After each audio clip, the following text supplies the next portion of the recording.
Genèse, chapitre 3. L'homme et la femme chassés du jardin d'Éden. Le serpent était le plus rusé de tous les animaux sauvages que le Seigneur avait fait. Il demanda à la femme, « Est-ce vrai que Dieu vous a dit, vous ne devez manger aucun fruit du jardin ?»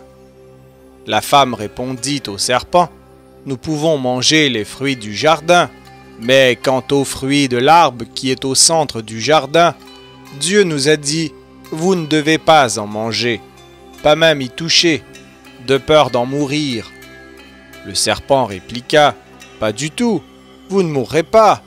Mais Dieu le sait bien, dès que vous en aurez mangé, vous verrez les choses telles qu'elles sont.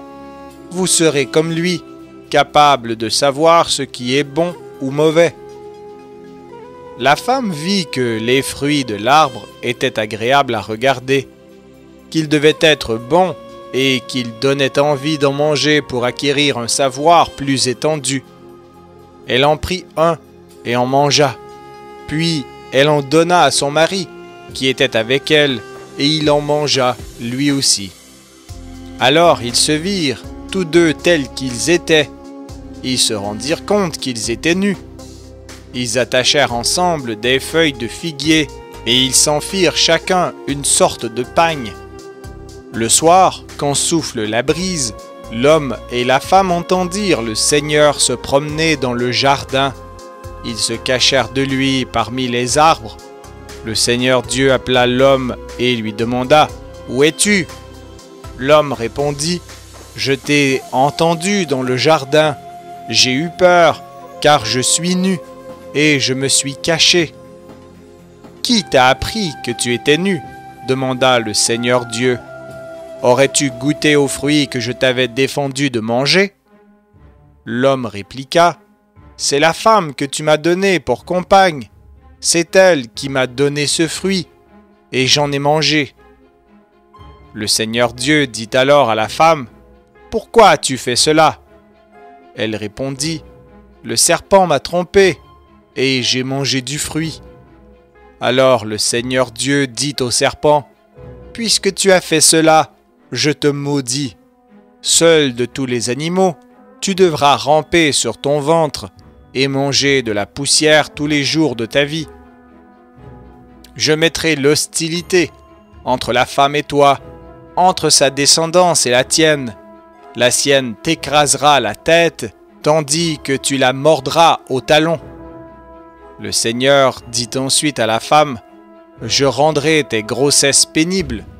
Tu souffriras pour mettre au monde tes enfants.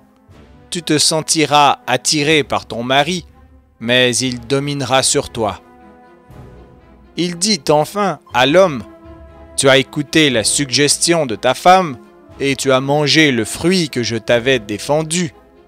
Eh bien, par ta faute, le sol est maintenant maudit.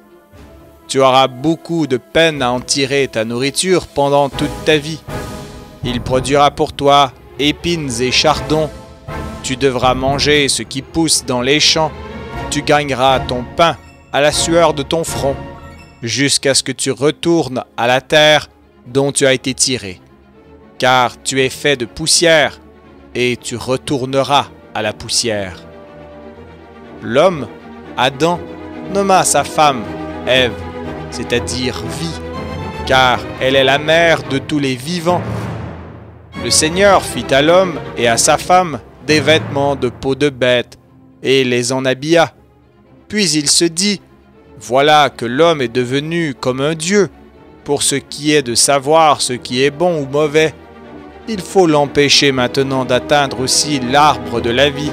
S'il en mangeait les fruits, il vivrait indéfiniment. » Le Seigneur Dieu renvoya donc l'homme du jardin d'Éden pour qu'il aille cultiver le sol dont il avait été tiré.